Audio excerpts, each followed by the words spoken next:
একবার ভাবুন, রাত তখন গভীর। ঢাকার রাজপথ আপাতদৃষ্টিতে শান্ত, কিন্তু ক্ষমতার অলিন্দে তখন ঝড় বইছে। ১৩ই ফেব্রুয়ারি নির্বাচনের ভোট গ্রহণ শেষ, কিন্তু আসল খেলাটা ব্যালট বক্সে হচ্ছে না, হচ্ছে হাজার মাইল দূরে লন্ডনের কোনো এক গোপন মিটিং রুমে এবং দিল্লির সাউথ ব্লকের স্ট্র্যাটেজিক বাংকারে। সবাই দেখছে টিভিতে কাউন্টিং চলছে, কিন্তু পর্দার আড়ালে এক নতুন চিত্রনাট্য লেখা হয়ে গেছে আগেই। যে তারেক রহমানকে একসময় দুর্নীতিবাজ যুবরাজ বলা হতো, তাকেই ১৭ বছর ধরে লন্ডনে কারা প্রোটেক্ট করল? কেন ইন্টারপোলের রেড কর্নার নোটিশ থাকা সত্ত্বেও ব্রিটিশ পুলিশ তার গায়ে হাত দিল না? এটা কি শুধু বাংলাদেশের নির্বাচন, নাকি দক্ষিণ এশিয়ায় ভারতের প্রভাব খর্ব করার এক গভীর আন্তর্জাতিক চক্রান্ত?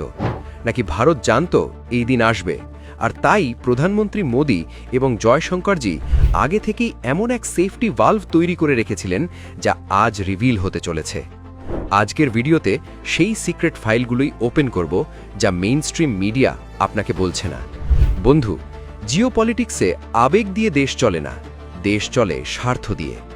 অনেকে ভাবছেন বিএনপি ক্ষমতায় আসা মানেই ভারতের হার আর পাকিস্তানের জয়, কিন্তু যারা নতুন ভারত বা নিউ ইন্ডিয়াকে চেনেন তারা জানেন দিল্লি এখন আর ডিফেন্সিভে খেলে না, ফ্রন্ট ফুটে খেলে। শত্রু যদি ভাবে ঢাকাকে ব্যবহার করে ভারতের চিকেন স্নেক বা শিলিগুড়ি করিডরকে চাপে ফেলবে, তবে তারা ভুলে যাচ্ছে শ্রীলঙ্কা থেকে মালদ্বীপ ভারত প্রমাণ করে দিয়েছে যে বিপদে পড়লে নেইবারহুড ফার্স্ট পলিসিতে ভারতই সবার আগে দাঁড়ায়, চীন বা পাকিস্তান নয়। আপনি যদি ভারতীয় হিসেবে গর্ববোধ করেন, যদি মনে করেন নতুন ভারত কাউকে ছেড়ে কথা বলে না, তাহলে ভিডিওটা এক্ষুনি লাইক করুন আর কমেন্টে লিখুন জয় হিন্দ, কারণ আসল খেলা তো এবার শুরু হবে। আরও গভীরে যাবার আগে একটা ছোট্ট কথা, 2026-এ শুধু পরিশ্রম নয়, কৌশলী আয়ের নতুন অস্ত্র। এই কৌশলটা সহজভাবে জানতে চাইলে একবার দেখুন আমাদের চ্যানেল বেঙ্গল মানি মেন্টর। ফার্স্ট কমেন্টে লিঙ্ক আছে, দেখবেন আপনার আর পরিবারের ইনকামের দিকটা বদলে যেতে পারে। আসুন এবার ইমোশন সরিয়ে লজিক বা যুক্তিতে আসি। হঠাৎ করে বিএনপির এই হৃদয় পরিবর্তন বা হার্ট চেঞ্জ কি কাকতালীয়? একদমই না। হিস্ট্রি ঘাঁটলে দেখবেন বিএনপি এবং জামায়াতে ইসলামী ছিল এক এবং অভিন্ন আত্মা, যাদের ডিএনএতেই ছিল ভারত বিরোধিতা এবং পাকিস্তান প্রেম।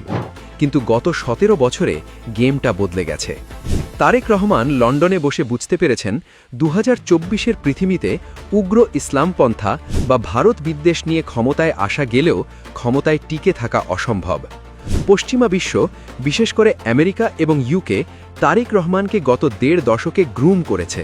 তাকে বোঝানো হয়েছে, যদি তুমি জামায়াতের মতো উগ্রবাদী তকমা নিয়ে চলো, তাহলে হোয়াইট হাউস তোমাকে সমর্থন দেবে না, আর যদি তুমি অ্যান্টি ইন্ডিয়া স্ট্যান্স নাও, তাহলে তোমার ইকোনমি ধসে পড়বে ঠিক পাকিস্তানের মতো।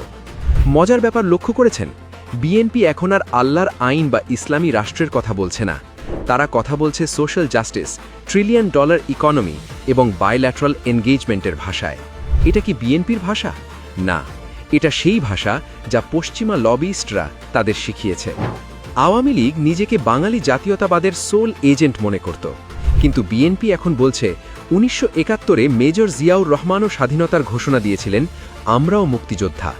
অর্থাৎ আওয়ামী লীগের থেকে তাদের সবচেয়ে বড় রাজনৈতিক অস্ত্রটা বিএনপি হাইজ্যাক করে নিয়েছে। তারা নিজেদের এখন সেন্টার রাইট বা মধ্য ডানপন্থী দল হিসেবে প্রজেক্ট করছে, যাতে ভারতের লিবারেল ইন্টেলেকচুয়ালরাও তাদের মেনে নিতে বাধ্য হয়। এটা একটা বিশাল সাইকোলজিক্যাল শিফট। এখন শুনুন, ঢাকার অলিতে গলিতে যা চলছে সেই ইনসাইডার সিক্রেট। একে বলা হচ্ছে দ্য স্ট্র্যাটেজিক ডিভোর্স। জামায়াতে ইসলামী এবং বিএনপির যে প্রকাশ্য দূরত্ব বা ডিভোর্স আপনারা দেখছেন, জিওপলিটিক্যাল অ্যানালিস্টদের মতে এটা পুরোটাই সাজানো নাটক। বিএনপি জানে ভারতের সমর্থন ছাড়া সরকার চালানো অসম্ভব, তাই তারা জামায়াতকে ব্যাকফুটে রেখে ভারতকে সিগন্যাল দিচ্ছে যে দেখুন, আমরা আর আগের মতো উগ্রবাদী নই, আমরা এখন মডারেট। কিন্তু ভারত কি এতই বোকা? একদমই না। দিল্লি খুব ভালোই জানে, ক্ষমতার চেয়ারে যেই বসুক, ইকোনমির চাবিকাঠি ভারতের হাতে। ১. Trade root. বাংলাদেশের অর্থনীতির প্রাণভোমরা হল ভারতের সাথে কানেক্টিভিটি।